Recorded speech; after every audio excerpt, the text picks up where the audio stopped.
చంద్రశేఖరరావు, నీకేమాత్రం సిగ్గునో ఒక్క మాటకు సమాధానం చెప్పు. ఇక్కడ ఎన్నికల రోజు పోలింగ్ రోజు పొద్దున్నే నాగార్జున సాగర్ భూభాగం మొత్తం తెలంగాణలో ఉంది. నాగార్జున సాగర్ ప్రాజెక్టు కంప్లీట్ గా తెలంగాణ స్వాధీనంలో ఉంది. కనీసము శ్రీశైలం అన్న సగం వాళ్ళ చేతిలో ఉంది, సగం మన చేతిలో ఉంది. జగన్మోహన్ రెడ్డి పోలీసులు తుపాకులు వేసుకొని నాగార్జున సాగర్ డ్యామ్ మీదకి వచ్చి ప్రాజెక్టును హ్యాండ్ ఓవర్ చేసుకోరు.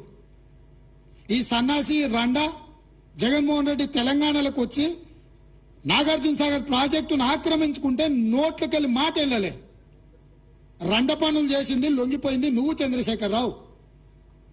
నువ్వు రండగాడు కాబట్టి జగన్మోహన్ రెడ్డి వచ్చి నాగార్జున సాగర్ మీద తుపాకులు పెట్టి ప్రాజెక్టును హ్యాండ్ ఓవర్ చేసుకుండు. అదే కాంగ్రెస్ అధికారంలో ఉన్నప్పుడు వచ్చి చూడమను, ఇవాళ రమ్మను, వచ్చి నాగార్జున సాగర్ మీదకి రమ్మను జగన్మోహన్ రెడ్డిని.